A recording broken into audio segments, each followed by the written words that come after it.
Hello అండి. నేను మహతి. నేనిప్పుడు చెప్పే కథ అనుపమ ఏలూరిపాటి గారు రాసిన 'వైభోగం'.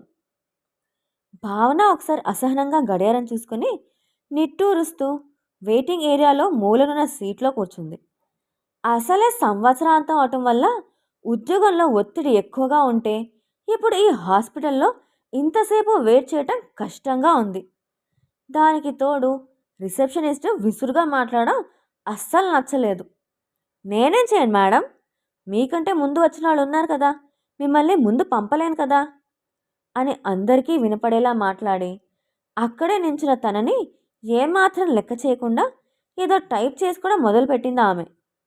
ఎంత పెద్ద డాక్టర్ అయితే మాత్రం ఎన్నింటికి అపాయింట్మెంట్ ఇచ్చారో అన్నింటికి చూడాలి కదా, వచ్చే వాళ్ళకి ఏం పని లేదనుకుంటున్నారా అని వాట్సాప్లో భర్తకి మెసేజ్ పంపి తన అక్కసును వెళ్ళగక్కి ఆఫీస్ నుంచి అర్జెంటుగా సమాధానం ఇవ్వాల్సిన ఈమెయిల్స్ ఏమైనా వచ్చాయేమో అని ఒకసారి ఫోన్లోనే చూసుకొని మరోసారి మెసేజ్ నోటిఫికేషన్లు కూడా ఏమీ లేవని నిర్ధారించుకొని ఫోన్ని బ్యాగ్లో పడేసి తలెత్తింది. వెయిటింగ్ ఏరియాలో ఒక 20 మంది ఉన్నారు. తనకంటే ముందు 6 వెయిటింగ్లో ఉన్నారని ఇందాకే రిసెప్షనిస్ట్ చెప్పింది. ఒకసారి ఆమె వైపు చూసింది భావన. కంప్యూటర్లో ఏదేదో టైప్ చేసుకుంటూ మధ్య మధ్యలో డాక్టర్ బెల్ కొడితే తలుపు సగం తెరిచి డాక్టర్ చెప్పే మాటకి తల్లాడించి మళ్ళీ తలుపు వేసి వచ్చి కూర్చుంటోంది ఆవిడ. అన్నేళ్ళు ప్రాక్టీస్ చేసిన డాక్టర్లకు కూడా లేని పొగరు ఈ రిసెప్షనిస్ట్లకు ఉంటుంది ఎందుకో అని మనసులో తిట్టుకుంటూ కొరకొర ఆమె వైపు చూస్తుండగా ఆమె తన వైపు చూసింది. ఠక్కున ఏమీ ఎరగనట్టు మరోవైపుకు చూపు తిప్పింది భావన. అక్కడ వెయిట్ చేసిన వాళ్ళందరూ పెద్దవాళ్లే. ఎవరికి 50కి తక్కువ ఉండదు వయసు. బాబాయ్ నిన్న ఫోన్ చేసి పిన్ని రిపోర్ట్లు పంపుతానని ఒకసారి ఈ డాక్టర్కి చూపించి సర్జరీ విషయంలో సెకండ్ ఒపీనియన్ తీసుకోమని అడిగితే ఆ రిపోర్ట్ల కాపీలు ప్రింట్అవుట్ తీసుకొని ఆఫీస్లో పర్మిషన్ అడిగి వచ్చింది ఇక్కడికి. ఈ డాక్టరు పేరు పొందిన న్యూరాలజిస్ట్ అని బాబాయ్ చెప్పాడు. గోడల మీద నోటీస్ బోర్డులు, వాటిపై ఉన్న సమాచార కరపత్రాలు చూసింది. వాటిపై పార్కిన్సన్స్, అల్జీమస్, డెమెన్షియా అంటూ రకరకాల రుగ్మతలు, వ్యాధుల పేర్లు, వాటికి సంబంధించి అవగాహన పెంచే రాతలు, బొమ్మలు ఉన్నాయి. ఆ అక్షరాలను తనున్న కుర్చీలోంచే చదవాలని ప్రయత్నిస్తూ ఎంత సైజున్న అక్షరాలను ఎంత సునాయాసంగా చదవగలుగుతోందో, ఎంత సైజు అక్షరాలకి కష్టపడుతోందో చూసుకుంటూ ఉచితంగా ఐసెట్ టెస్ట్ తనకు తానే చేసుకుంటూ సమయ సంహారం కావిస్తోంది. ఈలోపు కుడి పక్కనున్న కుర్చీలోంచి పెద్దగా నవ్వు వినిపించింది. 2 ఆడవాళ్లు మాట్లాడుకుంటున్నారు. పెద్ద ఆవిడకి ఒక 80 ఏళ్ళు ఉండొచ్చు, ఇంకో ఆవిడకి 60 దగ్గర పడుతూ ఉండొచ్చు అనుకుంది.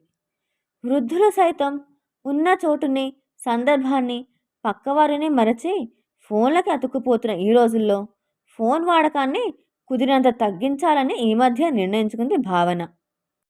అందుకే అవసరమైనంత వరకే ఫోన్ వైపుకు చూస్తూ మిగతా సమయంలో 25 ఏళ్ల క్రితంలాగా చుట్టుపక్కల ఉన్న ప్రపంచాన్నే చూడాలని తన ప్రయత్నం. ఫోన్ ఎక్కువగా వాడటం వల్ల కలిగే అనర్థాల గురించి ఆ మధ్య ఫోన్లోనే ఫార్వర్డ్ అయి వచ్చిన ఒక మెసేజ్ చదివాక తను ఈ నిర్ణయం తీసుకుంది. ఒకసారి హాల్లోని మిగిలిన అందరినీ పరికించి చూసింది. రిసెప్షనిస్ట్ ఎప్పట్లాగే చాలా పని ఉన్నట్టు ఏదేదో టైప్ చేస్తోంది. మిగిలిన వారంతా కునికిపాట్లు పడుతూనో ఫోన్లను తదేకంగా చూస్తూనో కనిపించారు. కుడి పక్కన కూర్చున్న ఆ 2 మాత్రం కబుర్లు చెప్పుకుంటున్నారు. తనకి తెలియకుండానే కొద్దిగా అటు వాలి కూర్చుని ఒక చెవి, ఒక కన్ను అటు వేసింది భావన. పెద్దావిడ గొంతు వణుకుతోంది. మాట అంత స్పష్టంగా లేదు, కానీ ముఖంలో ఏదో కాంతి ఉంది. ఆవిడ కుర్చీకి 90 డిగ్రీల్లో రెండో ఆవిడ కుర్చీ ఉంది. మీరు ఈ డాక్టర్ దగ్గరేనా ఎప్పుడు చూపించుకునేది అంది పెద్దావిడ. అవునండి, ఎప్పుడూ ఇక్కడ ఈ వెయిటింగ్ తప్పదు అని నిట్టూర్చి మీరెలా వచ్చారు ఇక్కడికి అని అడిగింది ఎర్రచీర కట్టుకున్న చిన్నావిడ. మా వాళ్ళు తీసుకొచ్చి దిగబెట్టి అలా వెళ్ళారులే అమ్మా అని ఒళ్ళో ఉన్న నీళ్ళ సీసాలోంచి నీళ్లు తీసుకు తాగింది పెద్దావిడ. ఇంతకీ మీరు చెప్పండి, అప్పుడేమైంది అని కుతూహలంగా అడిగింది చిన్నావిడ. ఏం చెప్పానో గుర్తులేదమ్మా, ఎప్పటి మాట మీరనేది నాకు జ్ఞాపకం చేయండి, గుర్తుండదు. పెద్దదాన్ని కదూ అంది పెద్దావిడ అభ్యర్థనగా. అదేనండి, మీ బామ్మగారు మాగాయ బద్దలు ఎండబెట్టినప్పుడు అని అందించింది చిన్నావిడ. అదా, దారిన పోయే కుర్ర వెధవ బద్ద తీసుకుని నోట్లో పెట్టుకున్నాడు. ఒరే వెధవాయ్, మడిగా పెట్టుకున్న మాగాయ బదని ముడతావురా అంటూ మా బామ్మ కర్ర తీసుకుని అదిలించింది. ఆ పళంగాను వాడు ఆ బద్దని నోట్లోంచి తీసి మాగాయ బద్దలు ఎండబెట్టిన నులక మంచం మీదకి విసిరేశాడు. ఇంకేముంది, మడిగా పెట్టుకున్న బద్దలన్నీ మంట కలిసిపోయాయని మా బామ్మ ఒకటే లబోదిబోమంది అంటూ పకపకా నవ్వింది. ఎర్ర చీరావిడ కూడా బాగా నవ్వింది. భావనకు కూడా నవ్వొచ్చినా వాళ్ళు తన వైపు చూశారని సర్దుకుంది. మిమ్మల్ని ఎప్పుడూ ఇక్కడ చూడలేదు, మొదటిసారి వచ్చారా అని భావనని అడిగింది ఎర్ర చీరావిడ. అవునండి, మా పిన్ని విషయంలో సెకండ్ ఒపీనియన్ కోసం వచ్చాను అని క్లుప్తంగా చెప్పింది భావన. ఓహో, నేను ప్రతి నెలా వస్తుంటాను అంది ఆవిడ. మరి మీరండి అని పెద్దవాడని అడిగింది భావన. నేను వస్తానమ్మా, కానీ చాలా విషయాలు గుర్తుండవు. మా వాళ్ళు ఎప్పుడు తీసుకువస్తే అప్పుడే వస్తాను అని నవ్వింది పెద్దావిడ. మీది ఏ ఊరన్నారు అని పెద్దావిడ ఎర్రచీరావిడని అడిగింది. రాజమండ్రి నుంచి వచ్చానండి, నరాలకేదో ఇబ్బంది ఉంటే చూపించుకుంటున్నాను అని జవాబిచ్చింది ఆవిడ. మాది రాజమండ్రేనమ్మా, చిన్నతనమంతా అక్కడే గడిచింది.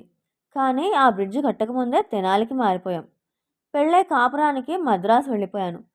తర్వాత ఆటే రాజమండ్రికి వెళ్ళే అవకాశం రాలేదు అంది పెద్దావిడ. మాది రాజమండ్రి దగ్గర అమలాపురం అండి అంది ఎర్రచీరావిడ. అయితే ప్రభల తీర్థం జరిగేది మీ ఊళ్ళోనే కదూ? చిన్నప్పుడు మా తాత వేలు పట్టుకొని తీర్థానికి వెళ్ళేవాళ్ళం. జీళ్ళు చెరుగడలు తినేవాళ్ళం అంది పెద్దావిడ. అవునండి, చాలా బాగా జరుగుతాయి అని నవ్వింది ఎర్రచీరావిడ. మీరెక్కడుంటారమ్మా అని భావనని అడిగింది పెద్దావిడ. మొదటి నుంచి హైదరాబాద్ అండి, ఎక్కడికి వెళ్ళలేదు ఇన్నేళ్లలో. చదువు, ఉద్యోగము, పెళ్ళి, పిల్లలు అన్నీ ఇక్కడే అని మళ్ళీ రెండో ప్రశ్నకి తావివ్వకుండా క్లుప్తంగా చెప్పేసింది భావన. ఎర్రచీరావిడ అందుకుంది. మా అమ్మాయికి నీ వయసే, దానికి 2 పిల్లలు అమెరికాలో ఉంటారు అని. పెద్దావిడ వైపుకు తిరిగి, మీ పిల్లలు ఎక్కడుంటారు అని అడిగింది. నాకు ఒక కూతురు, ఒక కొడుకు. ఎక్కడో ఉంటారు, గుర్తులేదు. ఇదే ఊరు అని కాసేపు ఆలోచిస్తూ అయోమయంగా ముఖం పెట్టింది పెద్దావిడ. ఇది హైదరాబాద్ బామ్మగారు అంది భావన. ఆ, ఇక్కడే ఉంటారు మా అమ్మాయి వాళ్ళు, మీకు తెలుసేమో అంది పెద్దావిడ నసుకుతున్నట్లు. భావనకి ఆశ్చర్యంగా అనిపించింది. చిన్నప్పటి కబుర్లు, మాగాయ బద్దలు, చెరుగ్గడలతో సహా గుర్తుపెట్టుకున్న పెద్దావిడ ఇప్పుడు ఇంత అయోమయంగా అయిపోయింది ఏమిటా అనుకుంది. ఈ మాటలతో అస్సలు సంబంధం లేనట్టు ఎర్రచీరావిడ ఠక్కున టాపిక్ మార్చేసింది. మా మనవలు వచ్చే నెల అమెరికా నుంచి వస్తున్నారు. మా అమ్మాయికి మన పిండి వంటలు వండి పెట్టే తీరిక ఉండదు. అన్నీ దొరుకుతాయనుకోండి అమెరికాలో కూడా, అయినా ఇంట్లో వండి పెడితే ఆ తృప్తి వేరు కదా అంది. పెద్దావిడ వెంటనే, అవునమ్మా, మా పిల్లల చిన్నప్పుడు ఇంట్లో ఎప్పుడూ 2 రకాలు ఉండేలా వండుతూనే ఉండేదాన్ని. మా పిల్లకి కజ్జికాయలు నచ్చేవి, పిల్లవాడికి జంతికలు నచ్చేవి. మా వారికి నూనె వాసన పడేది కాదు. అందుకని నూనె పిండి వంటలు చేయాలంటే పక్కింట్లో వండి వాళ్ళకి సగం ఇచ్చి నేను సగం తెచ్చుకునేదాన్ని అంది పెద్దావిడ. సున్నుండలు ఇష్టంగా తింటారు మా మనవలు. మా మనవడికి పంచదార పలుకులు తగిలితే నచ్చుతుంది. వాడి కోసం ప్రత్యేకంగా చేస్తాను అంది ఎర్రచీరావిడ. పలుకులు తగిలేలా కాస్త పంచదార వేసినా బెల్లం పాకంతో సున్నుండలు చేయనమ్మా, వంటికి బోలెడు బలం, ఎదిగే పిల్లలు కదూ అంది పెద్దావిడ. మిక్సీలో పంచదార ఆడించి కలిపేయటం అలవాటై పాకం చేయటమే మానేశాం ఈ మధ్య. మీరు చెప్పారుగా, అలాగే చేస్తానులేండి అంది ఎర్రచీరావిడ. మా అమ్మాయి కూడా సున్నుండలు ఇష్టంగా తినేది. 2 బుగ్గల్లో 2 సున్నుండలు కుక్కుని చప్పరిస్తూ వెళ్ళేది బడికి అని మురిపెంగా చెప్పింది పెద్దావిడ. వీళ్ళ కబుర్లు వింటూ టైం ఇట్టే గడిచిపోతోంది భావనకి. పనిలో పనిగా కొన్ని వంటల చిట్కాలు, కొన్ని కథలు, కబుర్లు, మద్రాస్ విశేషాలు, మంగళహారతులు తెలిసాయి ఆ కాసేపట్లోనే. పిల్లల పెంపకంలో 50లలోనూ 70లలోనూ 90లలోనూ ఉన్న తేడాలు కూడా తెలిసాయి. రిసెప్షనిస్ట్ని చూస్తూ పళ్ళు నూరటం కంటే చాలా మంచి కాలక్షేపం అయిందనుకుంది. ఈలోగా నలుగురెదుగురు పేషెంట్స్ లోపలికి వెళ్ళొచ్చినట్టున్నారు.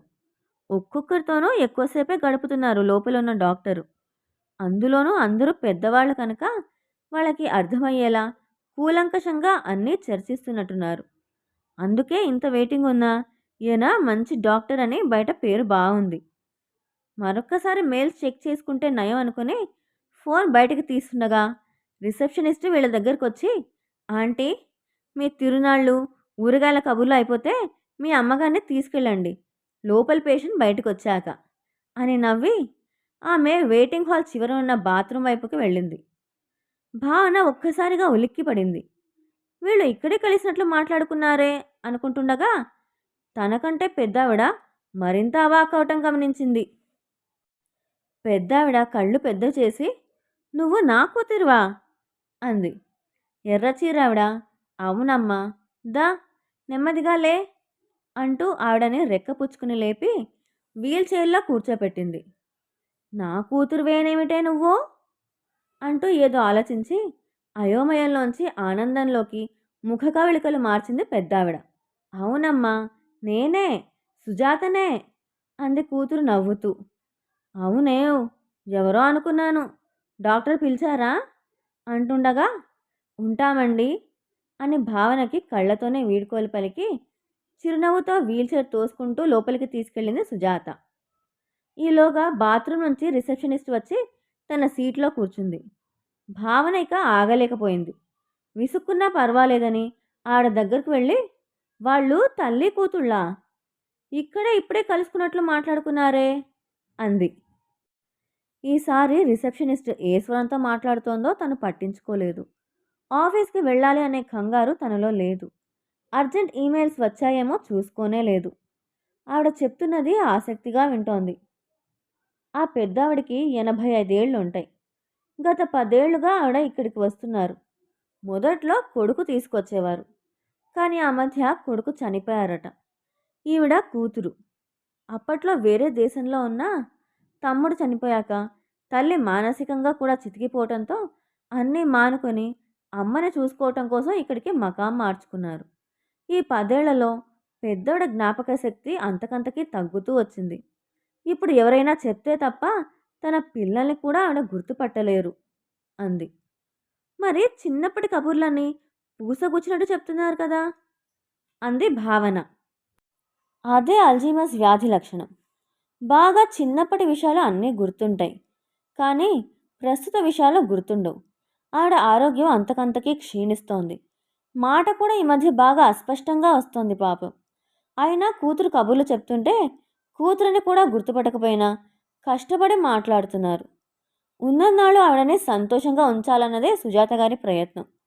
అందుకే కూతురునని చెప్పకుండానే ఆవిడతో రకరకాల కబుర్లు చెప్తూ ఉంటారు. నేను ఒకసారి అడిగాను, రోజు అవే కబుర్లు విన్నా మళ్ళీ కొత్తగా ఎలా వింటున్నారు అని. అమ్మ నవ్వుతోంది కదా, అదే చాలంటూ నవ్వుతారు. ఆవిడకి ఉన్న సహనం, శాంతం పిల్లలందరికీ ఉంటే అసలు పెద్దవాళ్ళకి బాధే ఉండదు అనిపిస్తుంది. నమ్ముతారో లేదో, ఈ 8 ఏళ్లలో నేనే మాగాయ బద్దలు, తిరునాళ్ళు, మంగళహారతుల గురించి 100ల సార్లు విన్నాను. వాళ్ళు వచ్చేది నెలకొకసారే. మరి ఆవిడ ఇంకెన్నిసార్లు పగలు రాత్రి విని ఉంటారు. అయినా మళ్ళీ మళ్ళీ వింటారు. మళ్ళీ మళ్ళీ కొత్తగా విన్నట్టే నవ్వుతారు. ఎప్పుడైనా ఆవిడకి తన కొడుకు మరణమో ఇంకేమైనా పాత విషయాల్లో గుర్తొచ్చి బాధ కలుగుతోంది అనిపిస్తే ఇంకేదో విషయంలోకి వెళ్ళిపోతారు. ఆ మహాతల్లి అదృష్టం.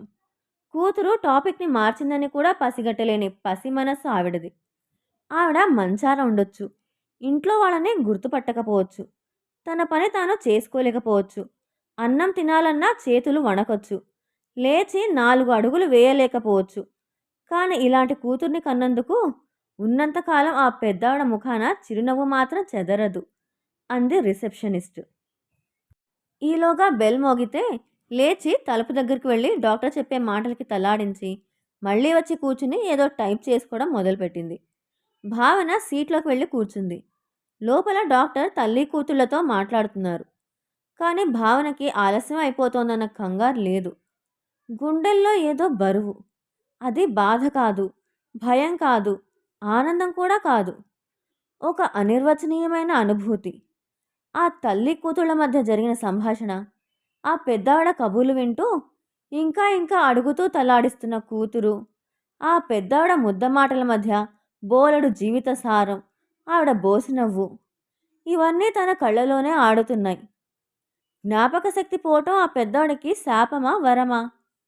ఇందాక నోటీస్ బోర్డులో కరపత్రాలపై ఉన్నవి చదివింది. నిత్య జీవితంలో చిన్న చిన్నవి కూడా మర్చిపోతూ ఉంటారట పాపం పెద్దవాళ్ళు. వస్తువులు ఎక్కడ పెట్టారో మరచిపోవటం, ఏం చెప్పాలనుకున్నారో మరచిపోవటం, ఉన్న చోటు ఏదో, జరుగుతున్న తారీఖు ఏదో మరచిపోవటం, ఏదో చేయాలనుకుని లేచి అదేమిటో మరచిపోవటం.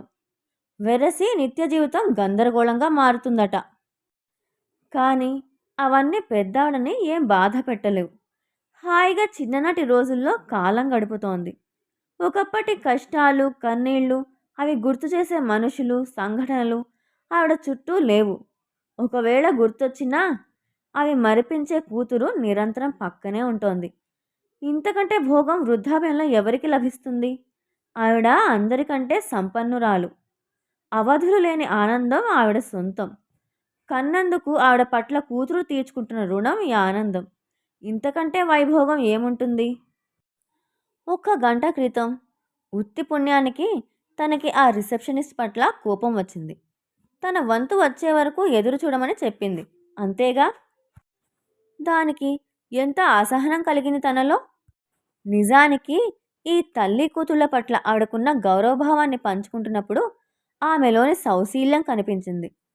తనలోని అసహనం వల్ల, తనలోని శాంతం వల్ల ఒకే మనిషి రెండు రకాలుగా కనిపించింది కదా అనిపించింది. మరి మరోపక్క సహనానికి ఎర్రచీర కట్టినట్టున్న ఆ స్త్రీమూర్తిని మనసులోంచి తీసేయలేకపోతోంది. రిసెప్షనిస్ట్ అనసూయమ్మ గారి అటెండెంట్ అని తనని పిలవటంతో ఈ లోకంలోకి వచ్చి కళ్ళు తుడుచుకుని లేవటానికి సిద్ధమై బ్యాగు భుజాన వేసుకుంటూ నెమ్మదిగా డాక్టర్ గది తలుపు తెరుచుకుని బయటకు వస్తున్న వీల్చైర్ వైపుకి చూసింది. రెండవ బాల్యంలోని ఆనందాన్ని ఆస్వాదిస్తూ కేరింతలు కొడుతున్న ఆ తల్లి నిర్మలమైన నవ్వు ముఖాన్ని చూడటానికో, తల్లిని పసిపాపగా లాలిస్తూ అందులోనే తన ఆనందాన్ని వెతుక్కుంటున్న ఆ కూతురి నిష్కల్మషమైన ప్రేమపూరిత వదనాన్ని చూడటానికో, వాళ్ళని అభినందిస్తూ హాయిగా వీడ్కోలు పలుకుదామనో తెలియదు కానీ మనసంతా నిండిన అమితమైన ఆత్మీయతతో ఎదురుచూస్తూ డాక్టర్ గదివైపు అడుగులు వేసింది భావన.